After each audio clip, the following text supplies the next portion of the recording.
Hi everyone, once again welcome on Biology One Shot by Amrita ma'am.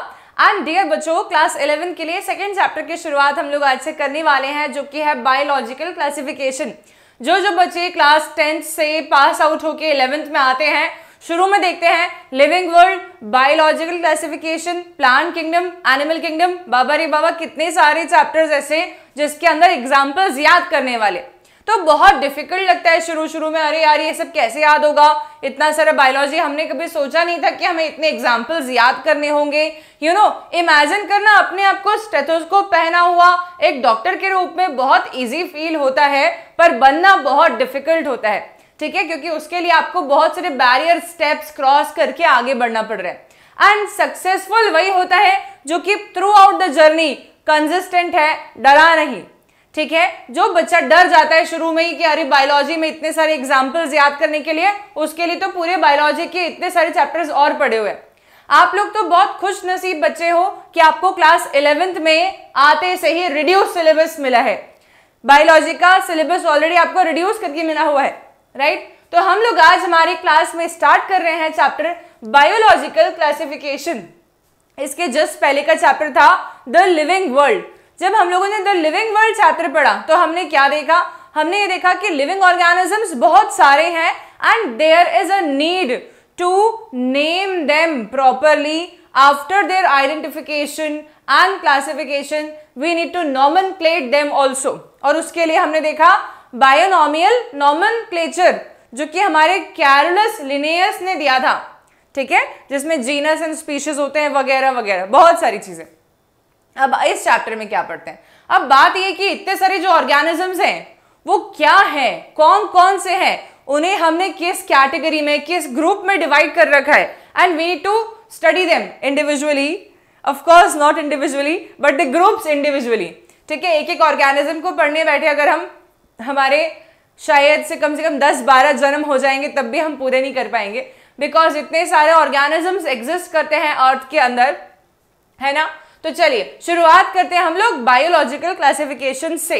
तो आपको इस particular chapter के अंदर मैं क्या करने वाली हूं, मैं आप लोग को एनसीईआरटी के रीडिंग भी साथ साथ में करवाऊंगी, ताकि आपको पता चले कि हम लोगों ने कहां तक का पोर्शन कवर अप कर लिया है। एंड जब आप मेरे से पढ़ने के बाद एनसीईआरटी रिवाइज करो तो मेरी बोली हुई हर बात आपको एनसीईआरटी रीड करते समय याद आनी चाहिए, सुनाई पड़नी चाहिए कानों में कि मैम ने ऐसा बोला था।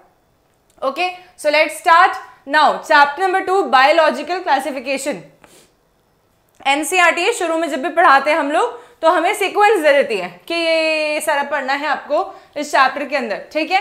तो इसमें क्या क्या दे रखा है, kingdom Monera, protista, fungi, Plantae, animalia, virus, viroids and lichens. बच्चों ये रिड्यूस कर दिया गया है, शायद इससे थोड़ा सा ज्यादा कंटेंट देखने को मिलता था।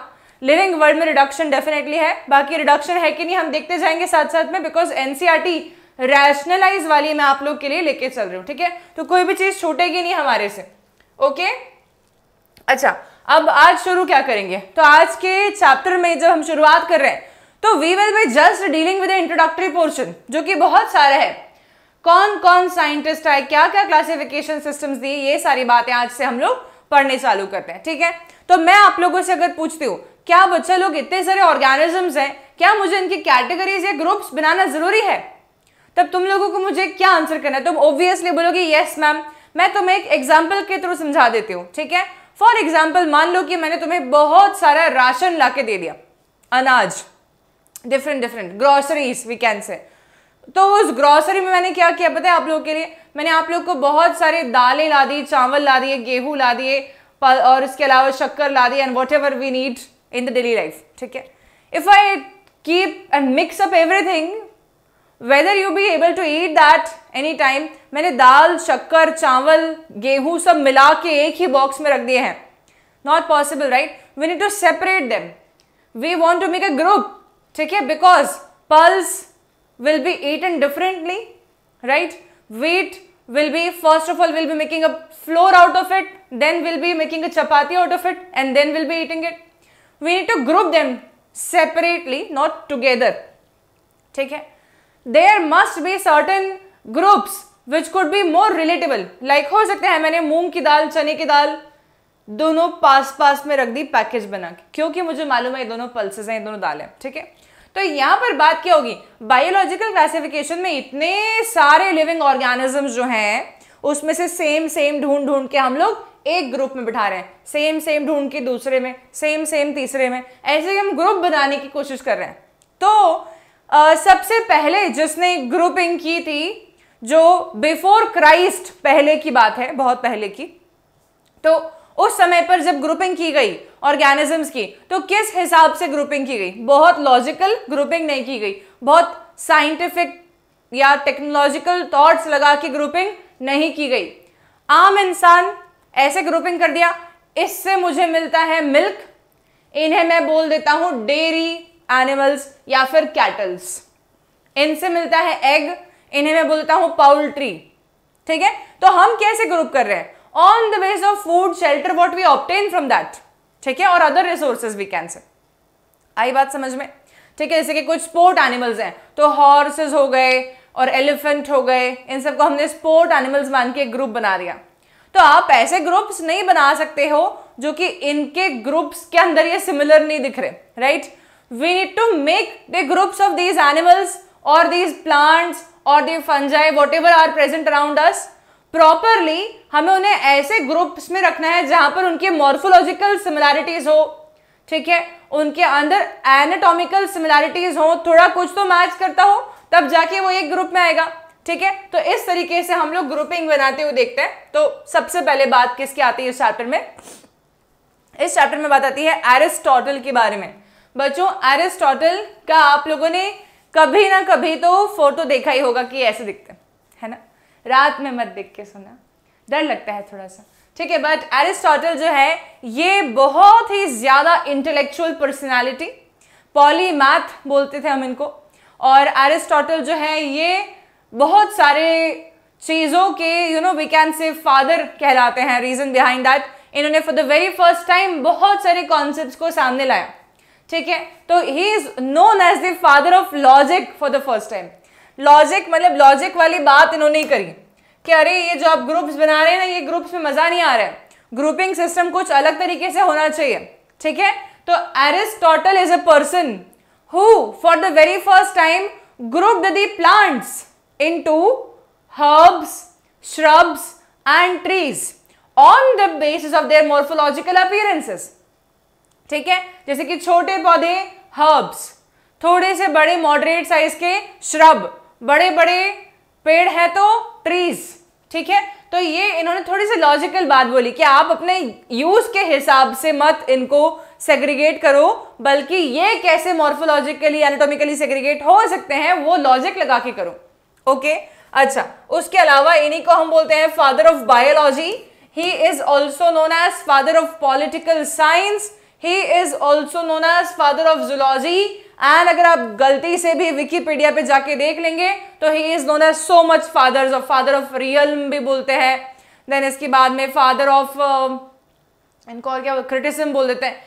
गूगल पे जाके सिर्फ विकिपीडिया पे सर्च करके सारे फादर्स में मत लगाना इनके कॉन्सेप्ट, बिकॉज आप जब इंडिविजुअली सर्च करेंगे तो आपको मालूम पड़ेगा ये mainly logic, biology, political science and zoology के ही फादर कहलाते हैं, फिर भी 4 चीज के, ठीक है। तो 4 चीज के लिए रिस्पेक्टिवली हम बात करते हैं। फादर ऑफ जूलॉजी जो है वो एरिस्टोटल है। फादर ऑफ बॉटनी जो है वो थियोफ्रास्टस नाम के एक पर्सन थे, थियोफ्रास्टस, ठीक है। तो father of zoology Aristotle, father of botany Theophrastus, okay. तो एरिस्टोटल के बारे में हम क्या जानते हैं कि इन्होंने क्या किया, for the very first time एक लॉजिकल सी बात करी कि प्लांट्स को ग्रुप करना है तो कैसे करो, उनके मॉर्फोलॉजिकल अपीयरेंस के बेसिस पे करो। हर्ब्स छोटे पौधे, श्रब्स बीच वाले, यार बहुत बड़े हो गए तो ट्रीज। इन्होंने और भी क्लासिफिकेशन सिस्टम्स दिए। वो क्या दिए इन्होंने? एरिस्टोटल ने लिविंग ऑर्गेनिजम्स को क्लासिफाई किया प्लांटे एंड एनिमेलिया नाम के 2 बड़े बड़े ग्रुप्स में। इन्होंने बोला इस अर्थ पे जितने भी ऑर्गेनिजम्स प्रेजेंट हैं उसमें एक बड़ा ग्रुप बनता है प्लांट का, एक बड़ा ग्रुप बनता है एनिमल का, ठीक है। लेकिन आप भी जानते हैं कि बैक्टीरियाज वगैरह इसमें कहीं पर भी शामिल नहीं हो रहे होंगे, क्योंकि उन्हें आइडिया नहीं बना कि बैक्टीरियाज एग्जिस्ट करते हैं कि नहीं, because bacterias are microscopic in nature and उस समय पे माइक्रोस्कोप इनके पास में नहीं हुआ करता था, ठीक है। तो प्लांट एंड एनिमल, फिर प्लांट को इन्होंने 3 डिफरेंट सब टाइप्स में डिवाइड किया, सब कैटेगरीज में, हर्ब्स, श्रब्स एंड ट्रीज। और एनिमल्स के लिए क्लासिफिकेशन के फर्दर 2 सिस्टम्स लेके आए। एक तो बेस्ड ऑन ब्लड, अगर इनके पास में ब्लड प्रेजेंट है तो इनेमा, और अगर ब्लड प्रेजेंट नहीं है तो अनेमा। इनेमा, अनेमा। इनेमा मतलब कि ब्लड प्रेजेंट है, जैसे कि ब्लड मतलब स्पेशली क्या, आरबीसीज प्रेजेंट है, आरबीसीज प्रेजेंट नहीं है तो अनेमा। ठीक है, तो इसमें क्या आ जाएंगे, आरबीसीज प्रेजेंट है वाले में तो बहुत सारे वर्टिब्रेट्स आ जाएंगे। ठीक है, बहुत सारे ऑर्गेनिजम्स आ जाएंगे, तो एक ही ग्रुप में रख दिया उन सबको, ऐसा हम जनरली अब नहीं करते। ठीक है, अनेमा बिना आरबीसी वाले सब एक साथ रख दिए गए। ओके, फिर बेस्ड ऑन हैबिटेट कि एनिमल्स रहते कहां पर हैं, उनको फर्दर क्लासिफाई किया उन्होंने कि वो तो टेरेस्ट्रियल हो सकते हैं, यानी कि जमीन पे रहते हैं, कुछ फ्लाइंग होते हैं, मतलब कि हवा में पाए जाते हैं उड़ते हुए, एंड कुछ एक्वेटिक होते हैं, यानी कि वो समुद्र में पाए जाते हैं, लाइक फिशेस हो गए, मॉलस्का हो गया, एटसेट्रा। तो ये सारे के सारे क्लासिफिकेशन सिस्टम में somewhere logic was used. We cannot say that this classification system is just barely on the uses factor. No, we cannot say like that. ठीक है, इन्होंने एक्चुअली में कुछ तो क्राइटेरिया लिया और उस क्राइटेरिया की हेल्प से या बलबूते पर उन्होंने क्लासिफिकेशन सिस्टम दिया। ठीक है, अब आते हैं हम आगे। अब ये क्लासिफिकेशन सिस्टम जो एरिस्टोटल ने दिया था वो तो वेरी फर्स्ट टाइम था। कैरोलस लिनेयस जो है proposed the 2 kingdom classification system to classify the living organisms। ठीक है, तो एरिस्टोटल ने जिसे बोला प्लांटे एंड एनिमेलिया, लिनेयस ने भी सेम बात बोली। ठीक है, so Carolus Linnaeus also gave 2 kingdom classification system just like Aristotle gave। ठीक है, whatever Aristotle said he was agreed with that। He also said plant and animals exist and they are 2 kingdom classification we can say। Now, there were some more scientists who tried to propose no, 2 ही group में divide नहीं कर सकते organisms को, there should be more further groups made, क्योंकि जो 2 groups है उसमें कई सारे डिसिमिलर ऑर्गेनिजम्स प्लेस हो गए जो मैच नहीं करते, उनको अलग रख देते हैं अपन। ठीक है, तो एक साइंटिस्ट ने फिर प्रपोज किया 3 kingdom classification. 3 kingdom classification was given by the scientist named as Ernst Haeckel. Ernst Haeckel। He gave 3 kingdom classification, जहां पर उन्होंने बोला अच्छी बात है, आप प्लांट बोल रहे हैं, प्लांट को रखिए, एनिमल बोल रहे हैं, एनिमल को भी रखिए आप, लेकिन कुछ ऑर्गेनिजम्स ऐसे भी हैं जो कि ना तो प्लांट को बिलोंग करते हुए नजर आ रहे हैं, ना एनिमल को बिलोंग करते हुए नजर आ रहे हैं, हमें इन्हें एक अलग ग्रुप में रखना पड़ेगा और हम उसको सिंगल सेल्ड ऑर्गेनिज्म वाला ग्रुप बना देते हैं, जैसे उन्होंने बोला किंगडम प्रोटिस्टा। उन्होंने किंगडम प्रोटिस्टा के अंदर यूनिसेलर ऑर्गेनिजम्स को पुट कर दिया सारे के सारे। फिर एक साइंटिस्ट और है और वो साइंटिस्ट का नाम था कोपलैंड। और कोपलैंड ने क्या कहा, उन्होंने कहा कि यार 3 ग्रुप्स में मजा नहीं आ रहा है, हम तो 4 ग्रुप बनाएंगे भाई साहब, 4 ग्रुप में ऑर्गेनिजम्स को प्लेस करेंगे ताकि जाके वो प्रॉपर्ली सेग्रीगेट या सेपरेट हो पाए। 4 ग्रुप के नाम क्या क्या लिए उन्होंने। एक ग्रुप उन्होंने बनाया किंगडम मोनेरा, जिसमें कि उन्हें सारे के सारे प्रोकैरियोटिक ऑर्गेनिजम्स यानी कि बैक्टीरिया को पुट कर दिया। दूसरा ग्रुप उन्होंने बनाया किंगडम प्रोटिस्टा, और प्रोटिस्टा के अंदर उन्होंने रखा यूनिसेलर यूकैरियोटिक ऑर्गेनिजम्स को। ठीक है, फिर आया तीसरा ग्रुप मेटाफाइटा, जिसमें कि उन्होंने एडवांस्ड प्लांट्स को रखा, और चौथा ग्रुप आया मेटाजोआ, जिसमें कि उन्होंने एडवांस्ड एनिमल्स को रखा।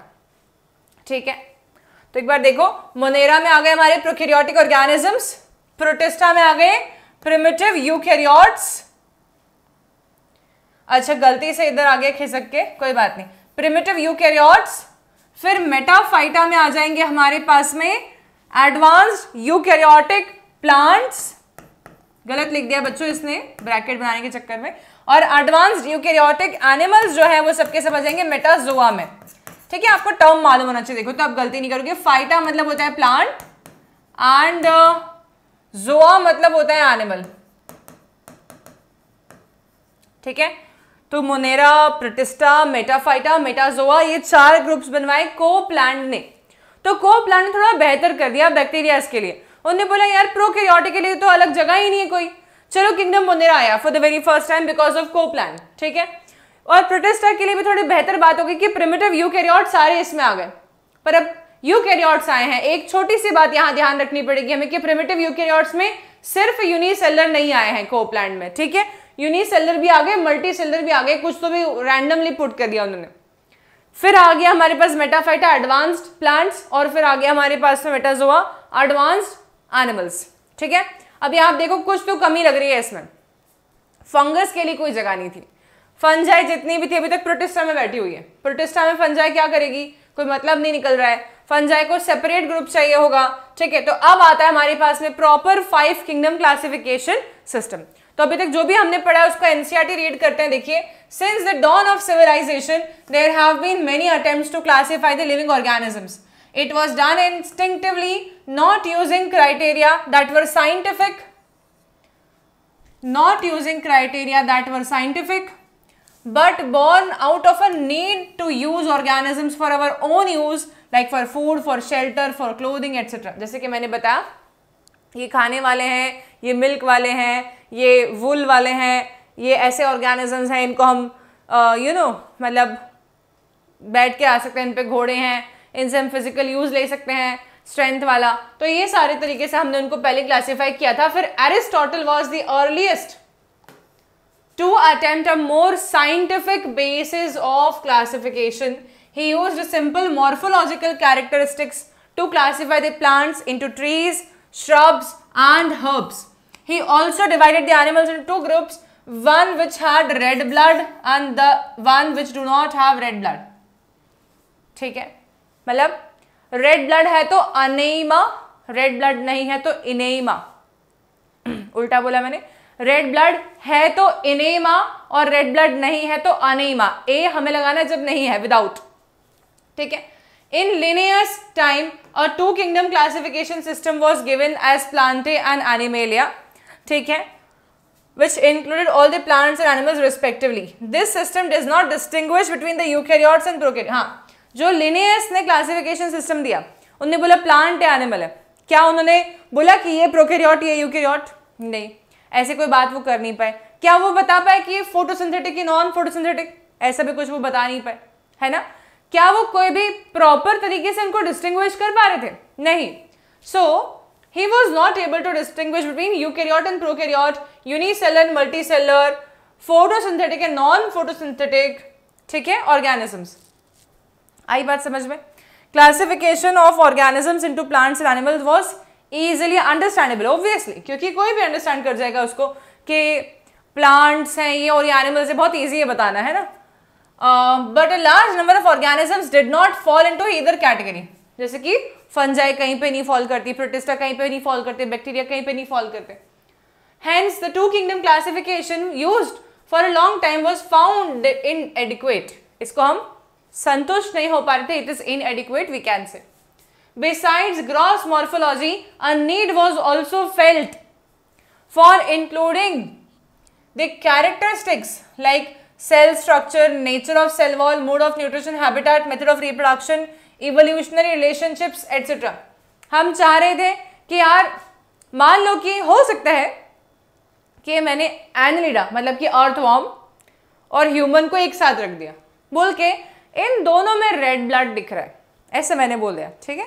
अर्थवॉर्म के पास में भी रेड कलर का ब्लड होता है और ह्यूमन के पास में भी रेड कलर का ब्लड होता है, तो साथ में रख दिया। तो क्या इनमें कोई इवोल्यूशनरी रिलेशन है? मैं ऐसा बोलूँगी कि हम अर्थवॉर्म से डायरेक्टली इवॉल्व होकर बने हैं, ऐसे तो कोई लॉजिक हम निकाल नहीं पा रहे।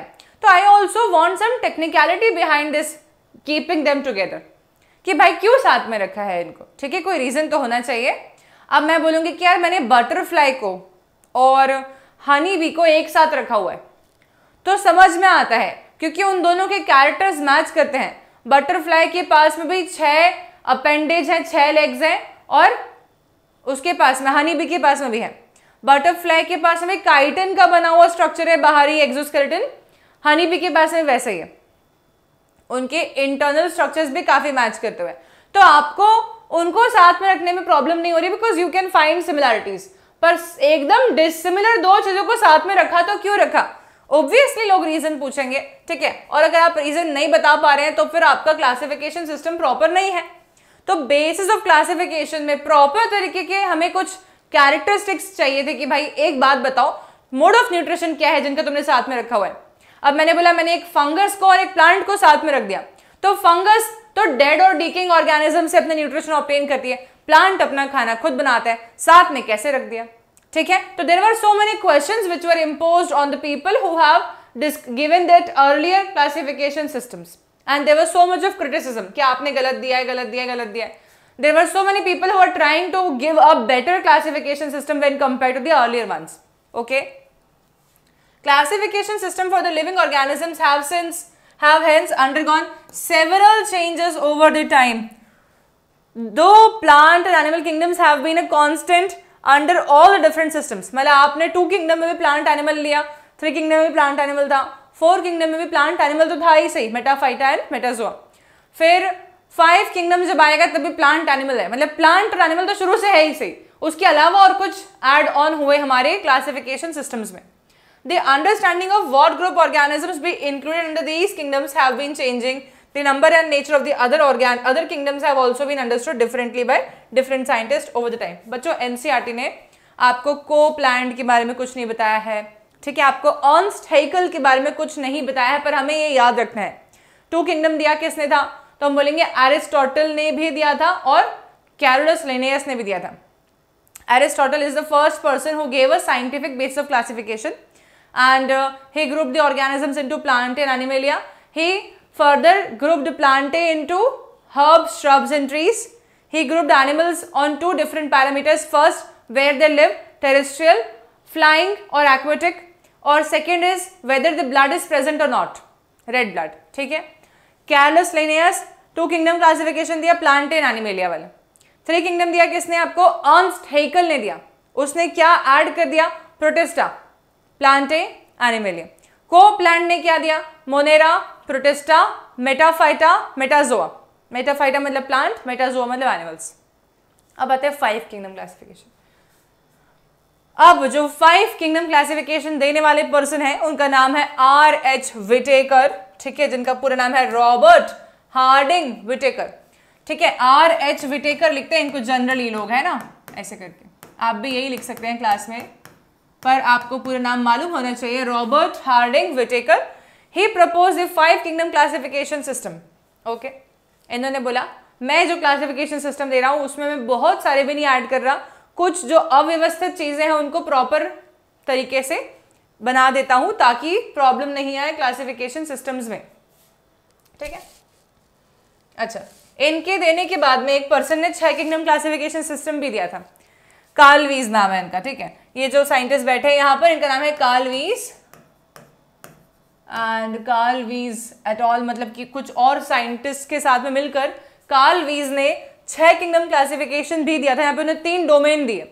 डोमेन बोले बड़े बड़े ग्रुप्स में कर देता हूं एक, उसमें से फिर आप किंगडम ढूंढिए, ठीक है। तो बड़े बड़े ग्रुप में उन्होंने एक डोमेन जो है, 2 डोमेन जो है वो मोनेरा को दिए, मतलब कि बैक्टीरिया। इसको मोनेरा में यू बैक्टीरिया मतलब कि ट्रू बैक्टीरिया और आर्की बैक्टीरिया मतलब कि प्रिमिटिव बैक्टीरिया।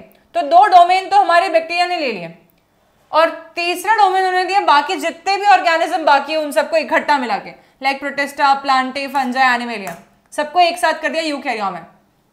तो 2 डोमेन तो किसने ले लिए, बैक्टीरिया ने, और एक डोमेन में क्या क्या आ गया, बचा कुछ सब कुछ, protista, fungi, Plantae and Animalia सब कुछ एक में आ गया। यह है कार्ल वीज। इनका 6 किंगडम क्लासिफिकेशन सिस्टम है, 3 डोमेन वाला कोई नहीं पढ़ता। क्यों नहीं पढ़ते, क्योंकि लोग बोलते हैं कि बैक्टीरियाज वैसे ही इतने कम नंबर में है, उनको इतना सेग्रीगेट करने की कोई रिक्वायरमेंट नहीं है, हम मोनेरा किंगडम के अंदर ही पढ़ लेंगे कि ये प्रिमिटिव बैक्टीरियाज थे और ये नए बैक्टीरियाज हैं। आप इनको सेपरेटली मत रखो, फालतू में किंगडम मत बढ़ाओ, ठीक है। तो 5 kingdom classification system R.H. Whittaker का दिया हुआ बेस्ट किंगडम क्लासिफिकेशन सिस्टम माना गया है, आज तक भी यही चल रहा है। कुछ मॉडिफिकेशन इसमें होते रहते हैं पर फिर भी the most accepted kingdom classification system is the one given by R.H. Whittaker, ठीक है। तो 5 किंगडम क्लासिफिकेशन सिस्टम में क्या क्या चीजें देखते हैं, देखो। 5 किंगडम क्लासिफिकेशन सिस्टम में कुछ कैरेक्टर्स लिए गए, जिन कैरेक्टर्स के बेसिस पे क्लासिफिकेशन सिस्टम दिया गया, ठीक है, on the basis of number of cell we can say, या सेल स्ट्रक्चर,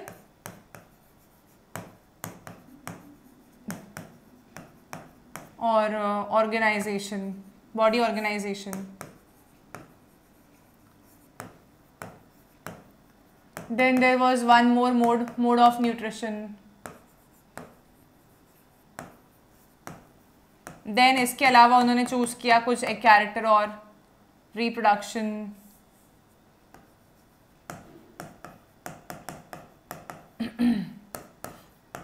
ठीक है, ऐसे कुछ कैरेक्टरिस्टिक्स इन्होंने लिए. ठीक है, तो cell structure, body organisation, mode of nutrition. ठीक है, इसके अलावा और भी कुछ पॉइंट्स लिए थे उन्होंने. हम इसको एनसीईआरटी बेस देखते हैं. देखिए यहाँ से, R.H. Whitaker in 1969 proposed a 5 kingdom classification. The kingdom defined by him were named as Monera, Protista. हम देखते हैं अभी. The main criteria for classification which were used by him was cell structure, the body organization, the mode of nutrition, reproduction and phylogenetic history. Phylogenetic history का मतलब क्या होता है मैं आपको समझा रही हूँ. देखो हम वापस से उस चार्ट पे आते हैं. आप पूरा थ्योरी नहीं पढ़ के पहले सिर्फ चार्ट से समझते हैं, फिर थ्योरी पे आएंगे. ठीक है, फाइलोजेनेटिक हिस्ट्री का मतलब जो ये चार्ट बना हुआ है खुद ही फाइलोजेनेटिक हिस्ट्री बताता है. कैसे? तो मैं बोलूँगी कि ये इसके बाद में ये आया है ना, और प्रोटिस्टा के बाद में एनिमेलिया, प्लांटे और फंजाई आया होगा. तो मतलब इससे ये इवॉल्व हुआ, उससे वो इवॉल्व हुआ. इवॉल्व कौन किससे हुआ ये हम अगर जानना चाहें तो हम बोलेंगे कि फाइलोजेनेटिक हिस्ट्री पढ़ रहे हैं हम. ठीक है, phylogenetic history.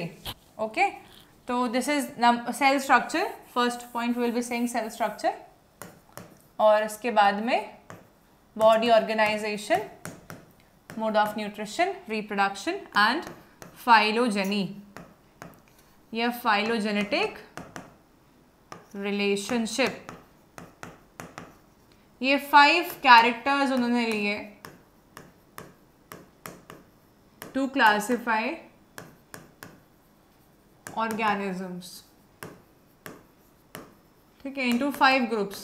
The 5 groups are kingdom Monera, kingdom Protista, kingdom Fungi, kingdom Plantae and kingdom Animalia. ठीक है, ये 5 ग्रुप कैसे बने इनको अब हम समझ रहे हैं वन बाय वन. देखो आपको होपफुली इतना समझ में आ गया है कि body organisation, mode of nutrition, reproduction, phylogenetic relationship and cell structure, ये 5 ऐसे कैरेक्टर्स लिए उन्होंने जिसकी मदद से, जिसके बलबूते पे उन्होंने ऑर्गेनिजम्स को क्लासीफाई किया. ठीक है, अब क्या क्लासीफाई किया इसको हम एनसीईआरटी के चार्ट से या टेबल से पढ़ते हैं. तो देखो मैं तुमको पहले समझाती हूँ. एक ऑर्गेनिज्म ऐसा है जिसकी बॉडी सिर्फ एक सिंगल सेल से बनी हुई है. ठीक है, तो मैं इस ऑर्गेनिज्म को यूनिसेल्यूलर बोल सकती हूँ, है ना. लेकिन एक ऑर्गेनिज्म ऐसा जिसकी बॉडी बनी है तो मल्टीपल सेल्स से मिलके बनी है. तो क्या मैं इस ऑर्गेनिज्म को मल्टी सेलर बोल सकती हूँ? डेफिनेटली.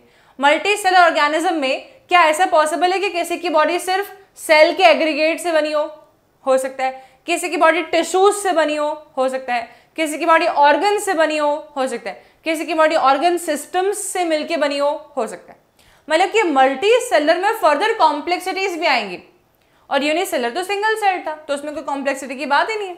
ठीक है, तो किंगडम मोनेरा के अंदर जो भी ऑर्गेनिज्म शामिल होते हैं वो सब के सब होते हैं यूनिसेल्यूलर. किंगडम प्रोटिस्टा के मेंबर्स होते हैं यूनिसेल्यूलर. फंजाई, प्लांटे और एनिमेलिया में आ जाते हैं हमारे मल्टी सेलर ऑर्गेनिजम्स. ठीक है, तो हम यहाँ पर लिख रहे हैं, यहाँ पर कुछ शायद से दे नहीं रखा है इन्होंने, पर लिखा ही रहा.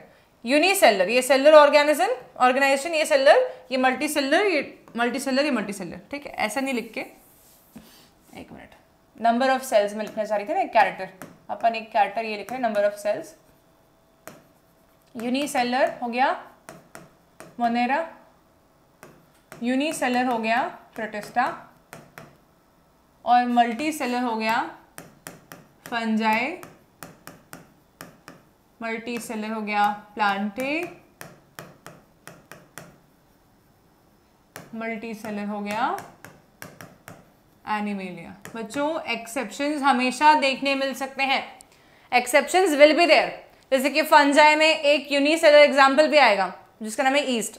तो एक्सेप्शंस तो आपको हर जगह मिलेंगे, आप उस एक्सेप्शन को कभी काउंट करके मत चलिए। चार्ट जो बना रहे हैं बेसिक बना रहे हैं। फिर सेल टाइप की बात करें तो अब किंगडम मोनेरा जो है उसके मेंबर्स जो हैं उनके डायग्राम अगर अपन बात करें तो मान लो कि कोई बैक्टीरिया मैंने बनाया, तो ये बैक्टीरिया का डायग्राम कुछ ऐसा बनेगा जहां पर उसके पास में प्रेजेंट होगा क्रोमोसोमल डीएनए, ऐसे ही प्रेजेंट है सेग्रीगेटेड फॉर्म में, ठीक है। और उसके पास में एक एनवेलप है, सेल वॉल है, सब कुछ है, राइबोसोम्स है, पर कोई सेल ऑर्गेनल्स प्रेजेंट नहीं है। ये भी न्यूक्लियस नहीं है, इसको हम बोलते हैं प्लाज्मिड डीएनए। और ये है उसका एक सिंगल क्रोमोसोमल डीएनए, ठीक है। मतलब इसके पास में क्या नहीं प्रेजेंट है, इसके पास में न्यूक्लियस प्रेजेंट नहीं है, cell we can say organelles double membrane bound present नहीं है। पर मान लो कि मैंने कोई प्लांट सेल या एनिमल सेल बनाया होता, रफली बना रहे, तो उनके पास में एक तो न्यूक्लियस प्रेजेंट होता है डबल मेम्ब्रेन बाउंड, ये रहा, ठीक है। ये सेल हो गया और इसके अंदर प्रेजेंट होता है अपन ऐसे बनाओ, आप मान लेना कि डबल मेम्ब्रेन बाउंड है। फिर जेनेटिक मटेरियल प्रेजेंट है ऐसे करके क्रोमैटिन थ्रेड के फॉर्म में, राइट। फिर डेंसली स्टेनिंग, इसमें एक न्यूक्लियस के अंदर एरिया होगा जिसको हम न्यूक्लियोलस बोलते हैं, है ना। ये सब भी देखने मिलेगा। फिर आपको देखने मिलेगा यहाँ पर बहुत सारे सेल ऑर्गेनल्स, ठीक है, जैसे कि एंडोप्लाज्मिक रेटिकुलम हो गया, like that, okay, Golgi body हो गया। तो ये सब चीजें प्रेजेंट मिलेंगी आपको, जो कि आपको यहां पर नहीं देखने को मिल पा रही थी।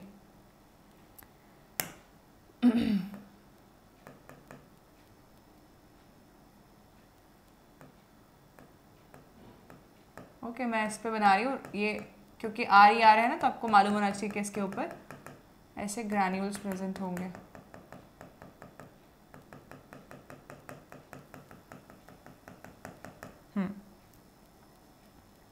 नाउ ऐसे करके फिर यहाँ पर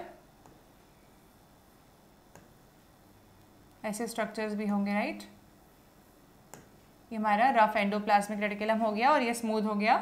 गोल्जी अपैरेटस भी होगा यहाँ पर, है ना।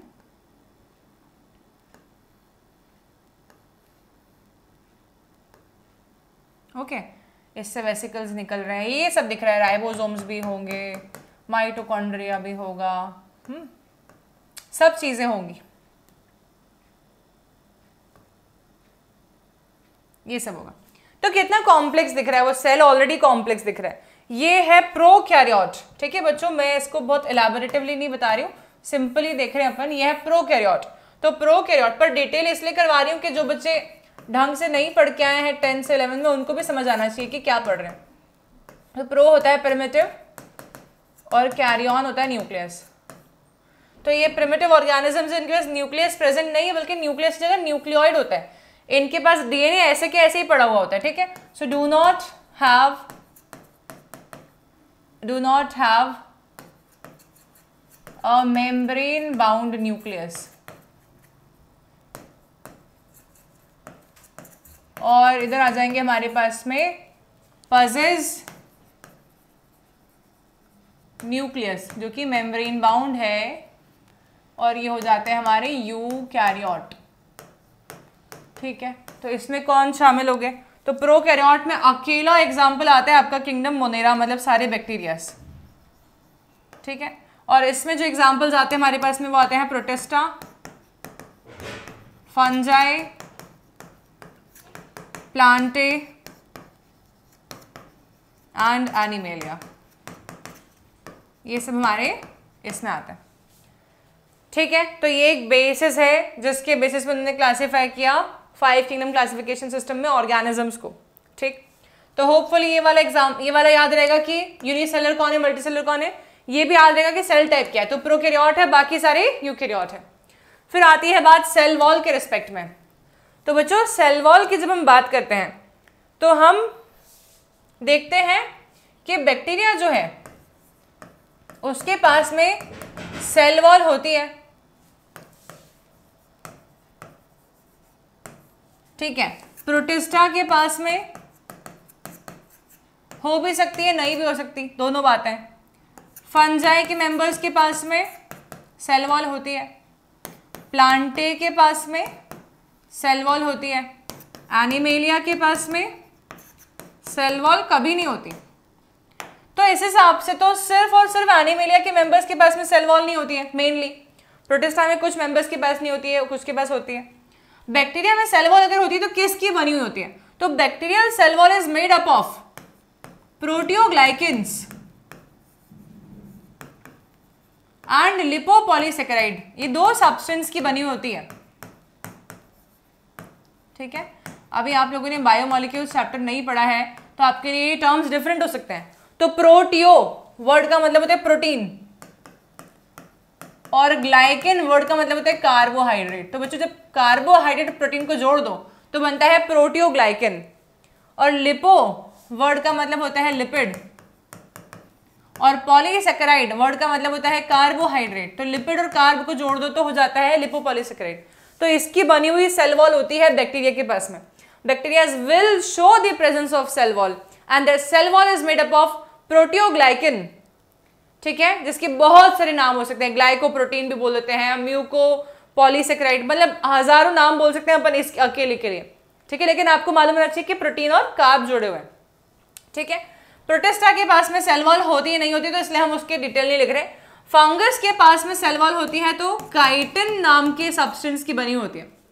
काइटिन भी एक प्रकार का कंपाउंड पॉलीसेकेराइड है, मतलब कार्बोहाइड्रेट है, ये कॉम्प्लेक्स कार्बोहाइड्रेट। प्लांटे के पास में सेल वॉल होती है और वो होती है सेल्यूलोज की बनी हुई और ये भी कार्बोहाइड्रेट है। ठीक है, तो सेल वॉल की ये बात हुई। तो आप इस चार्ट में देखेंगे, आपको समझ में आएगी बात अच्छे से। देखिए सेल वॉल में बात कर रहे हैं हम 5 किंगडम्स में, तो पॉलीसेकेराइड और अमीनो एसिड है ना, समझ आ गया। मतलब क्या हो गया यहाँ पर, सेल्यूलोज की बनी हुई नहीं है लेकिन किसकी है, प्रोटीन है इसमें, क्योंकि अमीनो एसिड लिखा हुआ है और कार्बोहाइड्रेट भी है। तो ग्लाइकोप्रोटीन एंड लिपोपॉलीसेकेराइड इसकी सेल वॉल होती है। इसकी वजह से थोड़ा एडवांस जब पढ़ेंगे तब मालूम पड़ेगा, मैम ने ये लिखवाया था, ये वाला हम पहले पढ़ चुके हैं, है ना। ठीक है, प्रेजेंट इन सम, इसलिए हम इसकी डिटेल नहीं करते। फंगस में काइटिन की है, प्लांटी में सेल्यूलोज की है और एनिमेलिया में एब्सेंट है। ठीक है, तो सेकंड कैरेक्टर भी समझ में आ गया अच्छे से। अब थर्ड पे आ जाओ, न्यूक्लियर मेम्ब्रेन। तो क्योंकि मोनेरा कैसा ऑर्गेनिज्म है, प्रोकैरियोट है, तो न्यूक्लियस नहीं है तो न्यूक्लियर मेम्ब्रेन भी एब्सेंट होगी, बाकी सब में प्रेजेंट होनी चाहिए। तो इसमें एब्सेंट है, बाकी सब में प्रेजेंट है। फिर आते हैं बॉडी ऑर्गेनाइजेशन। तो बैक्टीरिया सिंगल सेल्ड ऑर्गेनिजम्स होते हैं, तो उनके पास जो ऑर्गेनाइजेशन होगी वो यूनिसेलुलर होनी चाहिए। और प्रोटिस्टा भी सिंगल सेल्ड ऑर्गेनिजम्स होते हैं, तो उनकी ऑर्गेनाइजेशन भी होनी चाहिए यूनिसेलुलर। पर फिर आती है बात फंजाई से, तो कुछ सिंगल सेल, कुछ मल्टीपल सेल, कुछ single cell, maximum multiple cell fungi में। प्लांट में सारे मल्टीपल सेल्स, लेकिन ग्रेडिंग है, टिश्यूज है उनके पास में, प्लांट टिश्यूज। ठीक है, जाइलम, फ्लोएम, पैरेन्काइमा, ये टिश्यूज हैं। फिर हम बात करते हैं एनिमल्स में, तो उसमें भी बहुत सारे सेल्स हैं जो कि मिलके आते हैं टिश्यूज। जैसे कि एनिमल टिश्यूज में क्या क्या आते हैं हमारे, muscle tissue, connective tissue, epithelial tissue, nervous tissue, वो मिलके बनाते हैं organs like stomach, kidney, brain. वो बनाते हैं मिलके organ systems like nervous system, digestive system, excretory system etcetera. तो हम बहुत ही कॉम्प्लेक्स लेवल पे पहुंच गए। ठीक है, तो यहाँ क्या बात है, सेलर है और यहाँ पर मल्टीपल सेल्स हैं, लूज टिश्यू भी हो सकता है, टिश्यू ऑर्गन और टिश्यू ऑर्गन ऑर्गन सिस्टम, मतलब high grading we can say. Next is mode of nutrition. Now अगर मैं बात करूंगी प्लांट्स के रिस्पेक्ट में, तो सबसे पहले बैक्टीरिया है, सॉरी, तो बैक्टीरिया के रिस्पेक्ट में बात करते हैं। तो कुछ प्रिमिटिव मोस्ट बैक्टीरिया ऐसे हुआ करते थे बच्चों जो कि अपना खाना खुद बनाना जानते थे। ठीक है, तो हम मोड ऑफ न्यूट्रिशन को भी सेपरेटली पढ़ लेते हैं, जैसे हमने अभी पढ़ा है वैसे यहाँ से करके। यहाँ से देखो, तो जब मैं बात करती हूँ मोड ऑफ न्यूट्रिशन की और बैक्टीरिया के रिस्पेक्ट में बात कर रहे हैं अपन, सबसे पहले अगर तो बैक्टीरियाज में बहुत सारे मोड ऑफ न्यूट्रिशन आते हैं, लेकिन बैक्टीरिया में बहुत सारे ऐसे बैक्टीरिया प्रिमिटिव बैक्टीरियाज हैं जिनको हम आर्की बैक्टीरिया बोलते हैं। ठीक है, तो ये क्या करते थे, केमिकल्स से अपना खाना खुद सिंथेसाइज करते हैं। तो कीमो ऑटोट्रॉफिक, केमिकल एनर्जी का इस्तेमाल करके खुद खाना बनाते, तो chemo autotrophic mode of nutrition वाले हो जाते हैं। ठीक है, फिर आते हैं ब्लू ग्रीन एल्गे, जिसको हम बोलते हैं साइनोबैक्टीरिया। एक्चुअली में ये एल्गे नहीं है, ये बैक्टीरिया है, लेकिन इसका नाम एल्गे जैसा है, साइनोबैक्टीरिया। तो ये लाइट की मदद से अपना खाना खुद बनाता, तो फोटो ऑटोट्रॉफिक हो जाता। ठीक है। फिर तीसरा आता है जो कि दूसरों से अपना न्यूट्रिशन ऑब्टेन कर सकते हैं, तो we can say dead and decaying organisms पे भी खाना यूज कर सकते हैं उनका, किसी जिंदा पे भी जाके पैरासाइट बन के खाना ले सकते हैं उससे। तो मल्टीपल बात आ जाएगी यहाँ पे। तो ये सैप्रोट्रॉफिक भी हो सकता है, मतलब कि डेड और डीकेइंग से अपना खाना ऑब्टेन करना, obtaining food from dead organisms, या फिर ये पैरासाइटिक भी हो सकते हैं, like obtaining nutrition from a living host, किसी होस्ट के अंदर जाके और रिप्रोड्यूस करेंगे, उसका न्यूट्रिशन ले लेंगे, होस्ट बीमार पड़ जाएगा, बैक्टीरियल डिजीज आएगी उसको, है ना। तो ये सारे मोड ऑफ न्यूट्रिशन हो सकते हैं। तो ये बात आई किसके बारे में, बैक्टीरिया के बारे में। सबसे पहले वाला देखो आप, सिर्फ पहले वाला, ठीक है। ऑटोट्रॉफिक हो सकते हैं, खुद खाना बना सकते हैं। इसमें दो टाइप के लिखे हैं, कीमो ऑटोट्रॉफिक मतलब कीमोसिंथेसिस, एंड फोटो ऑटोट्रॉफिक मतलब कि फोटोसिंथेसिस। फिर हेट्रोट्रॉफिक मतलब दूसरों पर डिपेंडेंट, तो सैप्रोट्रॉफिक भी हो सकते हैं और पैरासाइटिक भी हो सकते हैं। दोनों बातें आ गई, ठीक है। तो हमने जो भी लिखा है ना पूरा, इसमें हमने क्या लिखा है, हमने लिखा है कि खुद का खाना खुद बना सकते हैं। तो यहाँ पर वाले इतने केस में ये क्या हो गए, ये हो गए ऑटोट्रॉफिक, है ना। और इतने केस में ये क्या हो गए, ये हो गए दूसरों पर डिपेंडेंट, डेड पे डिपेंडेंट या लिविंग पे डिपेंडेंट, तो हेट्रोट्रॉफिक। तो ये दोनों मोड ऑफ न्यूट्रिशन इनमें देखने को मिल सकते हैं। ओके, तो ये हुई बात बैक्टीरिया के मोड ऑफ न्यूट्रिशन की। फिर आती है हमारे पास में मोड ऑफ न्यूट्रिशन प्रोटिस्टा का। तो बच्चों प्रोटिस्टा में कई सारे प्रोटिस्टा ऐसे हैं जो कि खुद अपना खाना बना सकते हैं लाइट की प्रेजेंस में, तो हम बोलते हैं फोटो ऑटोट्रॉफिक हो सकते हैं वो। जैसे कि यूग्लिना एक एग्जाम्पल आता है जो कि फोटो ऑटोट्रॉफिक टाइप का प्रोटिस्टा है। फिर कई सारे ऐसे प्रोटिस्टा हैं जो कि दूसरों से न्यूट्रिशन ऑब्टेन कर सकते हैं, पैरासाइटिक हो सकते हैं, ठीक है, होस्ट के ऊपर डिपेंडेंट, डिपेंड ऑन होस्ट, ठीक है, या तो फिर होलोजोइक मोड ऑफ न्यूट्रिशन भी ऑब्टेन कर सकते हैं, जैसे कि अमीबा है, ठीक है। तो अमीबा के आसपास में अगर मान लो बैक्टीरिया आया, तो अमीबा क्या करेगा पता है, इस बैक्टीरिया के आसपास में अपने स्यूडोपोडिया जैसे करके एक्सटेंड करेगा, फिर इस बैक्टीरिया को ये वेसिकल के अंदर इनक्लोज कर लेगा और फिर बैक्टीरिया को खा जाएगा। तो ऐसे करके जब आप किसी को खा रहे हो तो आप बोलेंगे holozoic mode of nutrition follow करना। तो कुछ प्रोटिस्टा के members holozoic mode of nutrition भी फॉलो कर सकते हैं, जैसे कि अमीबा हो गया, ठीक है। ऐसे प्रोटिस्टा के मोड ऑफ न्यूट्रिशन भी वेरिएबल हो जाएंगे, बहुत सारे टाइप के हो जाएंगे। तो देखिए यहाँ पर क्या क्या आ गया, ऑटोट्रॉफिक में फोटोसिंथेटिक हो सकते हैं लाइक यूग्लिना, और हेट्रोट्रॉफिक में मैंने बताया आपको पैरासाइटिक भी हो सकते हैं, होलोजोइक भी हो सकते हैं, बहुत सारे हो सकते हैं, ठीक है ना। हेट्रोट्रॉफिक का मतलब ही समझना डिपेंडेंट, जैसे यहाँ पर ये इतना पोर्शन सिर्फ ऑटोट्रॉफिक है और बाकी जो ये सारी चीजें हो रही है किसी पर डिपेंडेंसी है ना, तो ये हो जाएगा हेट्रोट्रॉफिक। हेटेरो वर्ड का मतलब होता है डिफरेंट और ट्रोफोस का मतलब होता है न्यूट्रिशन, तो ऑब्टेन करना न्यूट्रिशन किसी और से तो कहलाता है हेट्रोट्रॉफिक। ऑटो होता है सेल्फ, न्यूट्रिशन अपना खाना खुद बनाना, तो हो जाएगा ऑटोट्रॉफिक। फिर बताएगी प्लांट्स की, तो हम सब नहीं, फंजाई की, तो फंजाई जो होती है मैक्सिमली डेड और डिकेइंग ऑर्गेनिज्म से अपना न्यूट्रिशन ऑब्टेन करती है, तो फंजाई के लिए हम बोलेंगे सैप्रोट्रॉफिक। प्लांट्स मैक्सिमली कैसे होते हैं, प्लांट्स खुद खाना बनाते हैं अपना, तो हम बोलेंगे फोटोसिंथेटिक, ठीक है ना। तो दोनों की बात करते हैं, हेट्रोट्रॉफिक हो जाएंगे फंजाई स्पेशली सैप्रोफाइटिक या पैरासाइटिक, या तो डेड डिकेइंग से लेंगे या किसी को डिजीज कॉज कर देंगे, जैसे हमारे पास रिंग वर्म हो गया, दाद खाद खुजली वाला रिंग वॉर्म, ठीक है, तो वो पैरासाइटिक इन्फेक्शन हो गया फंगस का, है ना। प्लांट्स अपना खाना खुद, ये अकेले ही ऐसे हैं जो कि परोपकारी हैं, प्रोड्यूसर्स हैं, किसी से मांगते नहीं, सिर्फ देना जानते हैं, इसलिए बोलते हैं हम प्लांट्स परोपकारी। एनिमेलिया, एनिमेलिया होते हैं हेटेरोट्रॉफिक, ठीक है, एनिमेलिया हमेशा डिपेंडेंट है किसी और पे, ठीक है, जो कि अलग अलग तरीके से डिपेंडेंट हो सकता है, तो खुद खाना खा भी सकता है, होलोजोइक हो सकता है, किसी पे पैरासाइट हो सकता है, पैरासाइटिक हो सकता है, किसी डेड डिकेइंग को खा रहा है कोई एनिमल, सैप्रोट्रॉफिक हो सकता है, बहुत कुछ हो सकता है। ओके, तो ये सारा अगर आपको चार्ट समझ में आ गया जो हमारी एनसीईआरटी दे रही है, ये 5 किंगडम में ऑर्गेनिज्म को क्लासिफाई करने के डिफरेंट डिफरेंट कैरेक्टर्स हमने लिए।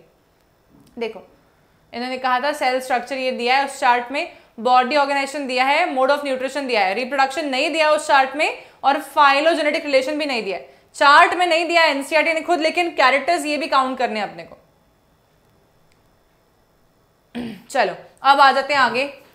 तो द मेन क्राइटेरिया, यहां से हमने जो पढ़ा यूज बाय हिम, ये हम ऑलरेडी कर चुके हैं शायद। द 3 domain system has also been proposed that divides the kingdom monera into 2 domains, याद करिए, आर्की एंड यू, leaving the remaining eukaryotic in the 3rd domain, जो कि क्या था हमारे पास में, यूकैरिया, है ना। तो एक था मोनेरा का आर्की एंड यू बैक्टीरिया, और एक था यूकैरिया डोमेन जिसमें कि क्या क्या आते हैं, प्रोटिस्टा, फंजाई, प्लांटे एंड एनिमले, सब आ जाते हैं। So this is all. अब हमारे पास में कुछ एनसीईआरटी ने डिटेल्स दे रखे हैं, देखो, तो वो डिटेल्स के रिस्पेक्ट में एग्जाम्पल से समझाऊंगी, फिर डिटेलिंग पढ़ेंगे तो ईजी लगेगा। ये ऑर्गेनिज्म देखते हैं। तो 5 किंगडम क्लासिफिकेशन सिस्टम जब आया तो क्यों आया, उसकी रिक्वायरमेंट क्या थी, को प्लांट ने अच्छा नहीं दिया था क्या, 3 किंगडम वाला अच्छा नहीं था क्या, तो बहुत सारे कुछ एग्जाम्पल्स हमें देने पड़ेंगे कि 5 किंगडम कैसे अच्छा है, तो we need to explain that, right. तो पहले शुरुआती क्या हुआ, शुरुआती ऐसा हुआ कि जब तक 5 किंगडम क्लासिफिकेशन नहीं आया, मतलब किंगडम मोनेरा अलग नहीं आया, प्रोटिस्टा अलग नहीं आया, फंजाई अलग नहीं आया, प्लांटे अलग नहीं आया, और एनिमेलिया अलग नहीं आया, तब तक सिंगल सेल्ड वाले और मल्टीपल सेल्ड वाले एक साथ पड़े थे। ऐसा करना सही बात नहीं है, हमें किंगडम मोनेरा को सेपरेट किया हमने क्योंकि वो सब सिंगल सेल्ड वाले हैं, हमने किंगडम प्रोटिस्टा को सेपरेट बनाया क्योंकि वो भी सिंगल सेल्ड वाले हैं, और मोनेरा सिंगल सेल्ड प्रोकैरियोट है और प्रोटिस्टा सिंगल सेल्ड यूकैरियोट है, तो हमने सेपरेट ग्रुप्स बनाए। इसके पहले तक क्या हो रहा था कि मल्टी सेलर सिंगल सेल्ड सब साथ में बैठे थे, तो ये जैसे दिख रहा है, तो ये क्या है, ये एक सिंगल सेल्ड ऑर्गेनिज्म, इसका नाम है क्लेमाइडोमोनास। क्या नाम है, क्लेमाइडोमोनास, ठीक है। तो जो क्लेमाइडोमोनास है ये है सिंगल सेल्ड, और ये जो दिख रहा है आप लोगों को फिलामेंटस, ये है आपका, ओहो कलर चेंज करना पड़ेगा, this is spirogyra, this is filamentous अलगे मल्टी सेलुलर, ठीक है। तो पहले ये साथ में रखे होते, बाद में हम उनको सेपरेट कर रहे हैं, हमने इसको बोल दिया किंगडम प्रोटिस्टा का मेंबर हो गया है ये, और अब ये वाला जो है ये हो गया है किंगडम प्लांटे का मेंबर, ठीक है। तो ये दोनों के दोनों एक्चुअली में फोटोसिंथेटिक नेचर के हैं, तो हमने प्लांटे में रख दिया, पर बाद में हमने क्या बोला, नहीं प्लांटे में सिर्फ और सिर्फ मल्टी सेलुलर आएंगे, तो यूनिसेलुलर को बाहर करो, बाहर करके कहाँ करोगे, प्रोटिस्टा में। बच्चों एक बात बताती हूँ अच्छी सी, जितने भी किंगडम्स हमारे पास में है, लाइक मोनेरा हो गया, प्रोटिस्टा, फंजाई, प्लांटे, एनिमेलिया, सब किंगडम में से एक ये बात है कि सबसे ज्यादा दुखियारा किंगडम जो है वो प्रोटिस्टा है अभी भी, क्योंकि प्रोटिस्टा के अंदर जो भी प्लांट में नहीं फिट बैठ रहा वो आ जाता है, एनिमल नहीं फिट बैठ रहा है वापस आ जाता है। Protista is a diversified kingdom जहां पर इतने डिफरेंट टाइप के ऑर्गेनिजम्स आ गए हैं अभी भी, कुछ फोटोसिंथेटिक भी हैं, कुछ नॉन फोटोसिंथेटिक भी हैं, लेकिन फिर भी वहीं पर हैं क्योंकि वो सिंगल सेल्ड है, यूकैरियोटिक है। ओके, तो ये दोनों को हमने सेपरेट किया 5 किंगडम की मदद से, अदरवाइज ये साथ में थे। अच्छा, ये सब प्रोटिस्टा के मेंबर्स हैं, तो प्रोटिस्टा के मेंबर्स सेपरेट है, मैंने कहा डाइवर्सिफाइड किंगडम है। ये हमारा क्लेमाइडोमोनास है, ठीक है। ये देखो फोटोसिंथेटिक दिख रहा है, ग्रीन है क्योंकि क्लोरोफिल है इसके पास, मतलब कि ये फोटोसिंथेटिक नेचर का है, तो फोटोसिंथेटिक मतलब कि खाना बनाने वाले हैं खुद का ये, ठीक है। और ये क्या है, ये है क्लोरेला, तो ये भी फोटोसिंथेटिक है, दोनों हमने प्रोटिस्टा में रख दिया। ये है आपका पैरामीशियम,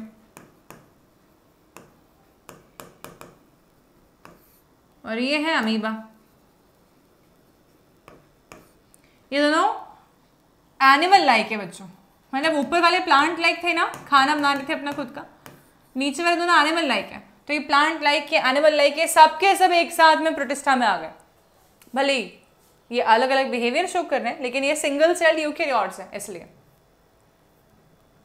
तो एनसीईआरटी रीड करते हैं, फिर ये क्लास खत्म होगी, फिर मोनेरा पढ़ेंगे अगली क्लास में, ठीक है। देखो यहाँ से क्या है, let us look at these 5 kingdom classification to understand the issues and considerations that influence the classification system.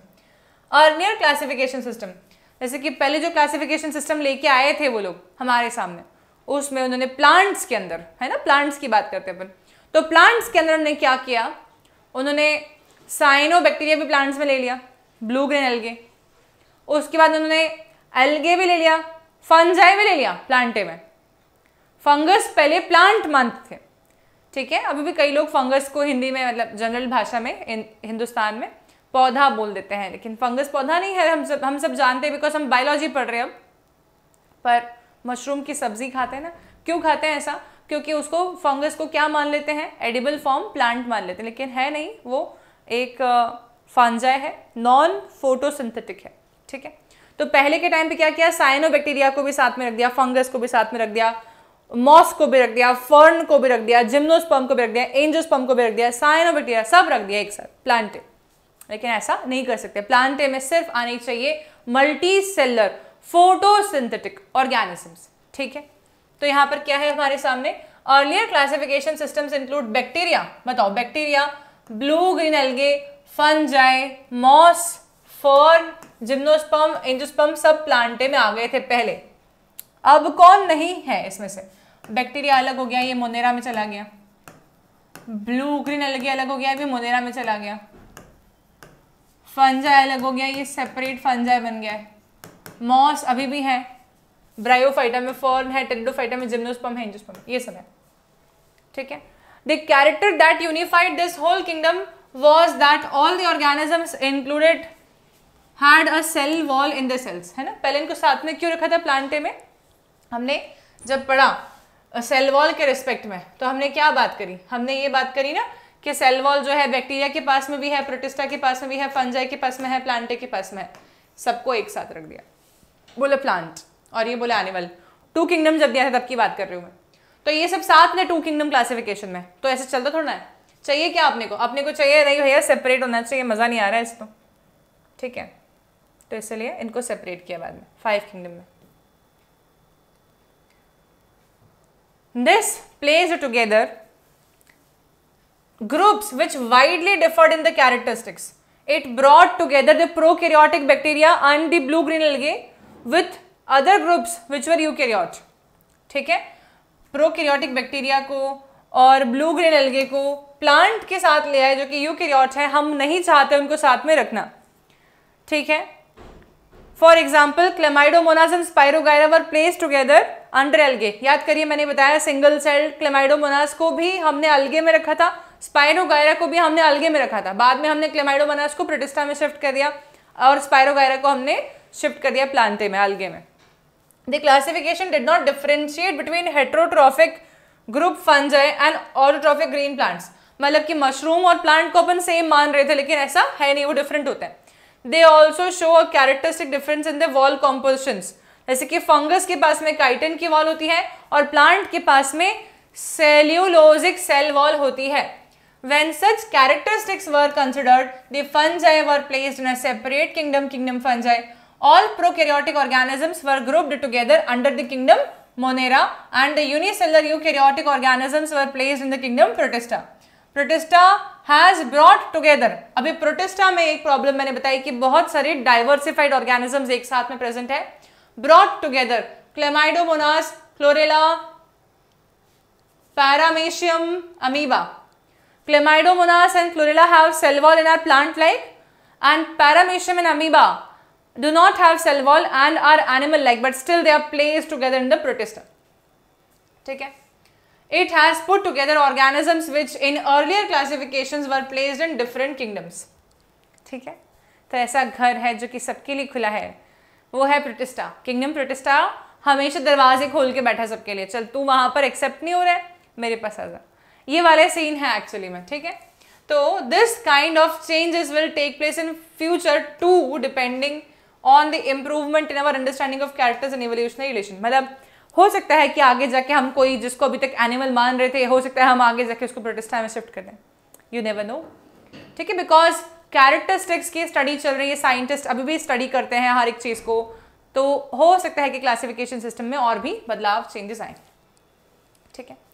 Over time an attempt has been made to evolve a classification system जो कि सिर्फ मॉर्फोलॉजिकल, फिजियोलॉजिकल और reproductive similarities को ही नहीं, बल्कि evolutionary history या phylogenetic history को भी मैच करके बनाया जाता है ना। तो अभी हम जब प्लांट किंगडम पढ़ेंगे, एनिमल किंगडम पढ़ेंगे, तो फाइलोजेनेटिक हिस्ट्री को अपन मान के चलते हैं।